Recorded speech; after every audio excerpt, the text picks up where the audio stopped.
Ada peribahasa yang berbunyi, rusa masuk kampung. Tetapi kini, rusa bukan sekadar masuk kampung, tetapi rusa sudah berada dekat dengan manusia. Rusa berada dalam kandang. Rusa sudah boleh diternak secara komersial untuk mendapatkan sumber kewangan. Rusa mendatangkan keuntungan yang lumayan. Apalagi, jom ternak rusa.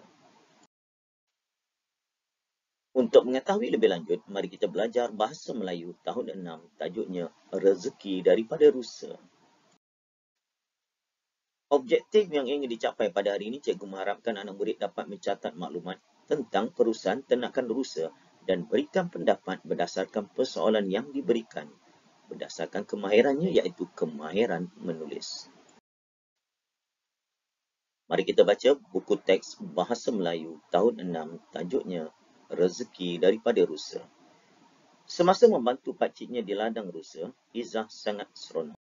Hasil perhatiannya mendapati bahawa perusahaan ternakan rusa dapat memberikan pulangan yang lumayan. Pak Hasan penternak rusa yang berjaya. Beliau mempunyai 5 ekor rusa jantan dan 45 ekor induk rusa.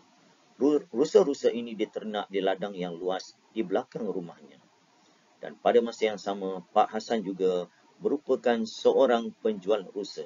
Jika anda berminat untuk membeli rusa, boleh menghubungi Pak Hasan di talian 015-1234-567.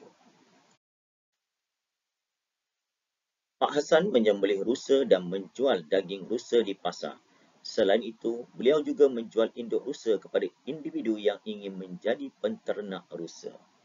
Kini, permintaan terhadap daging rusa segar dan induk rusa semakin meningkat.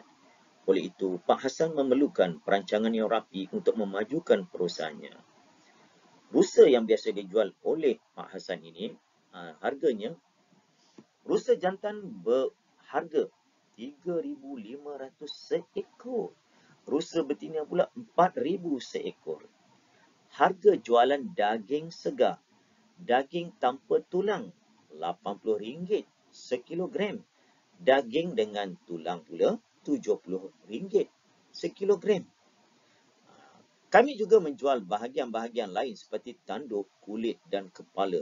Harga mengikut pasaran semasa. Tengok, semua bahagian rusa boleh mendatangkan keuntungan kepada pemiliknya. Ada maklumat dalam peta IT ataupun peta minda ini berkaitan dengan perusahaan ternakan rusa yang diberi. Satu, iaitu jualan daging segar. Ada dua lagi maklumat yang perlu murid fikirkan. Apakah yang boleh kita lengkapkan?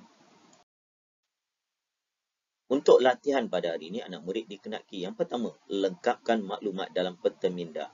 Yang kedua, pada pendapat kamu, apakah tindakan yang dapat dilakukan oleh Pak Hasan untuk memajukan lagi perusahaannya itu?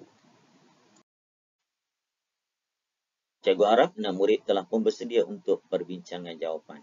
Latihan yang pertama, iaitu lengkapkan peta minda ataupun peta iting, iaitu berkaitan dengan perusahaan ternakan rusa. Yang pertama telah diberi iaitu jualan daging segar. Ada dua maklumat yang perlu kamu lengkapkan, iaitu menjual induk rusa. Induk ni maksudnya ibu. Induk ni dia biasanya berharga. Kalau rusa itu bakanya baik, sudah pasti induk rusanya harganya lebih mahal. Untuk membiak, orang biasanya akan beli jantan mungkin seekor. Yang induk ni betina mungkin 3 ataupun 4 ekor untuk biakkan dengan lebih cepat.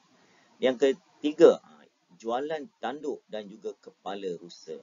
Kalau kamu pergi rumah-rumah tertentu atau tempat tertentu, tanduk-tanduk rusa ni jadikan sebagai pameran ataupun hiasan. Harganya bergantung kepada bentuk tanduk rusa tu.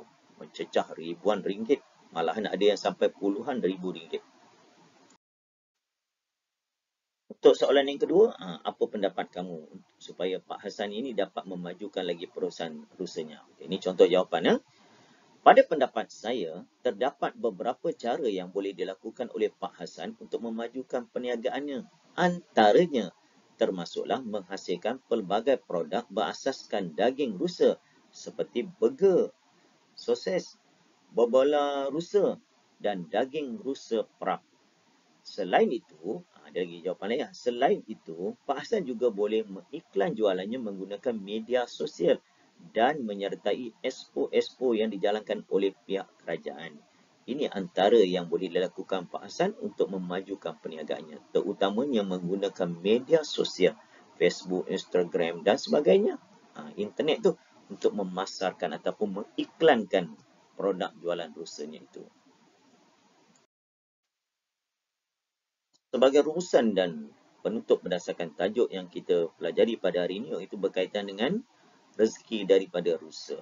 Mungkin satu hari nanti rusa akan menjadi salah satu ternakan utama di negara kita apabila daging rusa mula mendapat pasaran rakyat Malaysia. Bukan sekadar daging lembu, kambing dan kerbau, mungkin satu hari nanti rusa adalah hidangan yang utama.